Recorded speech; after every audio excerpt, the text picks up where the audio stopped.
You're going to listen to 10 news items or extracts from different radio programs. After each item, there are 1 or 2 questions for you to answer. Listen and choose the correct alternative, A, B, C, or D. Mark your answer by putting a cross in the correct box. Listen carefully. You'll only hear each item once. Now look at question number 1 and read the alternatives.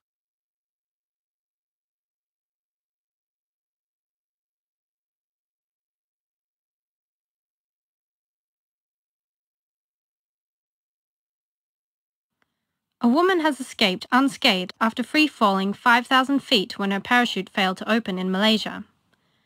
The woman, who is a journalist, was making her first ever jump when both her chutes failed to open and she became unconscious. She still landed on the target and was discharged from the hospital the same day.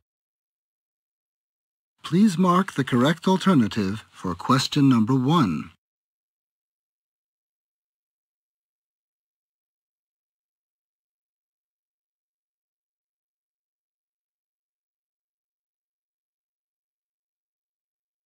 All right. Now look at number 2. Read the alternatives, please.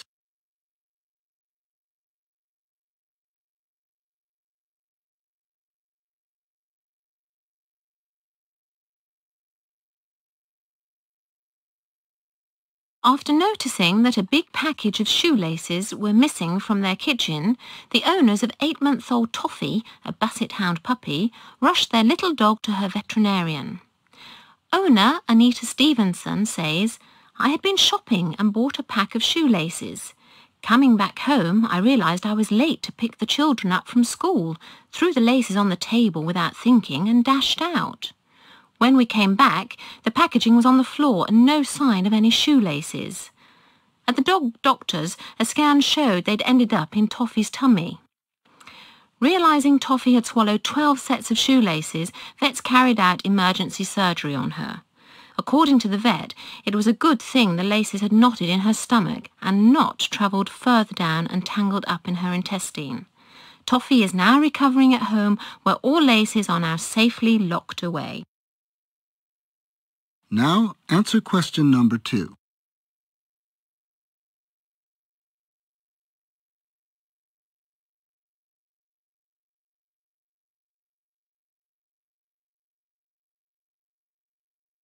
Number 3.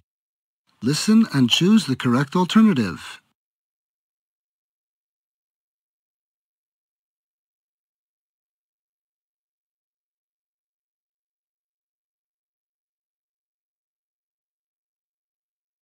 Not all rude behavior of kids should be considered an act of defiance or insolence. Children are bound to be disappointed when their wants clash with parental rules and authority.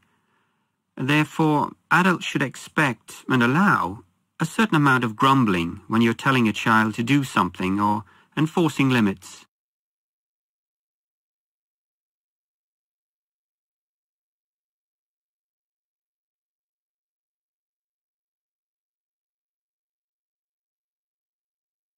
Number 4.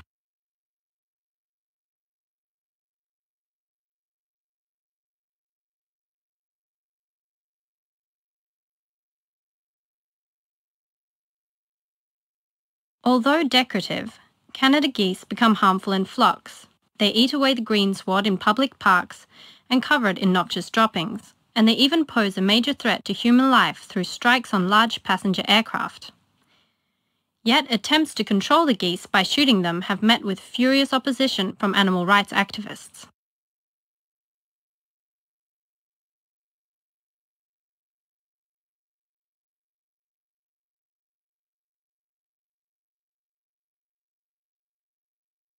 Number 5.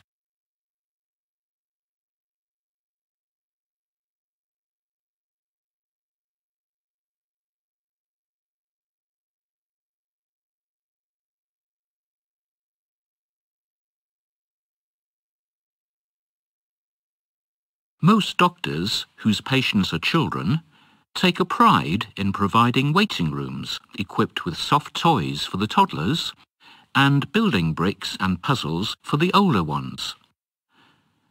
But this practice could affect the health of the kids in a negative way, according to a recent study carried out in Edinburgh, Scotland. Researchers sampled 10 soft toys and 40 hard toys used to entertain children at a local practice. To their dismay, all the soft toys and nearly 2/3 of the hard toys tested were found to be contaminated with potentially disease-causing bacteria. One doctor said, "I've decided to ban toys from my surgery. It's not worth the potential risk."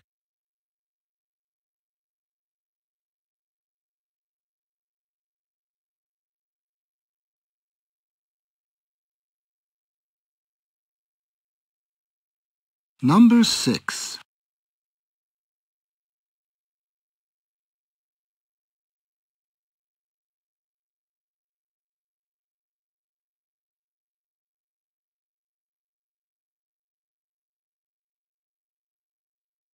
An Anglo-Saxon penny fetched £230,000 at an auction, breaking the world record for a British coin.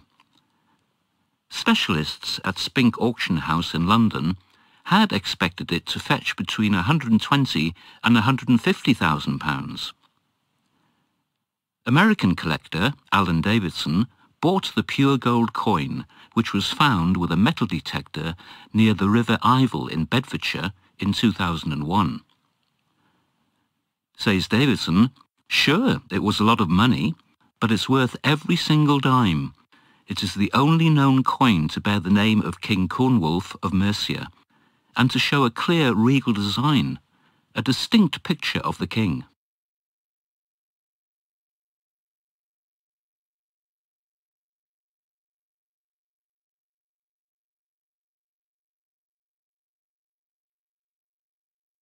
Number 7.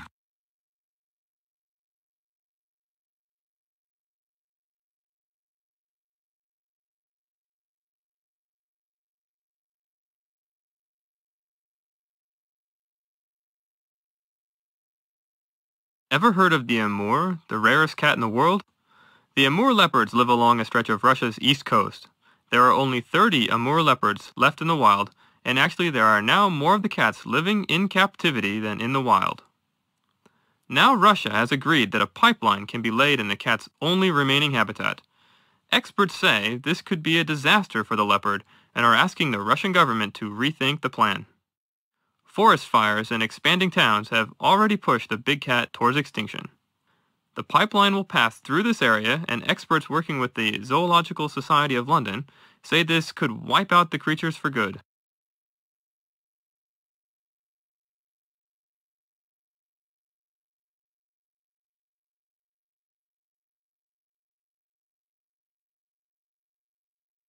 Number 8.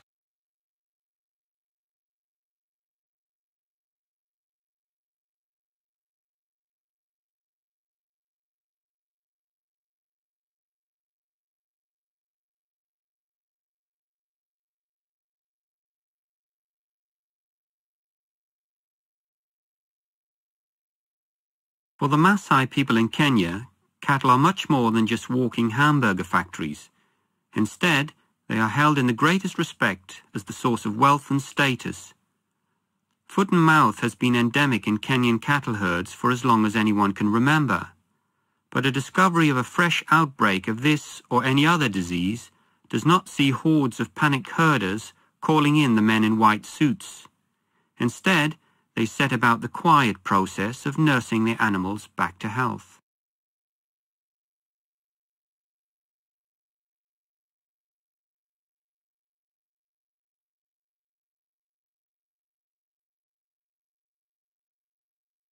Now read the alternatives for both 9A and 9B.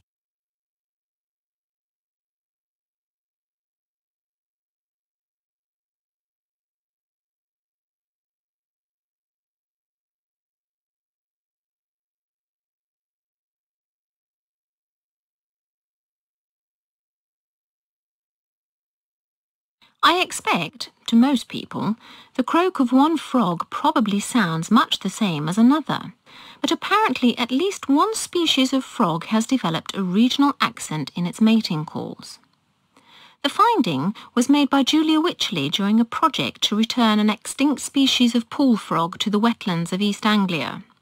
She spent a long time listening to frog calls and was convinced that she could hear subtle differences in their mating sounds. So she made recordings of the croaks and analysed the length, amplitude and volume of their different calls, and found 3 distinct accents from Spain, Italy and the Balkans, which is where the species was separated into different colonies during the last ice age. While the species was subdivided, the 3 main colonies seem to have begun to diverge and develop their own specific calls.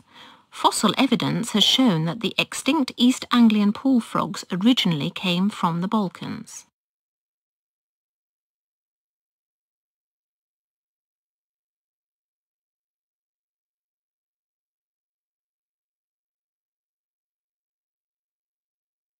Now read the alternatives for the last 2 questions, 10A and 10B.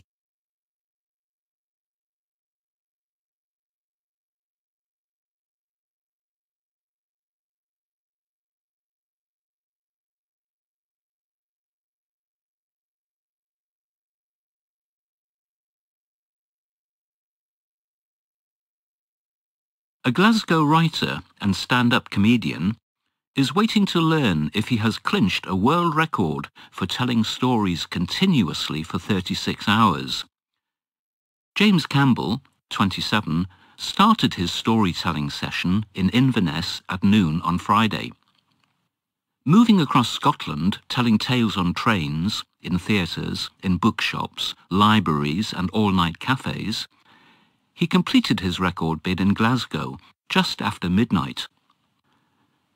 Mr. Campbell said he was absolutely exhausted after this feat of endurance. The only similar Guinness record was set when dinner guests had to sit through a 15-hour dinner speech. All the storytelling sessions were sponsored and proceeds are going to a children's charity, NCH Action for Children, Scotland. The world record attempt involved Mr. Campbell telling stories for a full day and a half, taking only a 5-minute break every hour. All the stories were written by Mr. Campbell himself, and there was a combination of children's tales, family stories and comedy, depending on the venue and the time of day or night. He told them to taxi drivers, train passengers, and people walking in the street, as he and his support team travelled between venues. The whole project was a result of his New Year resolution of raising £10,000 for charity.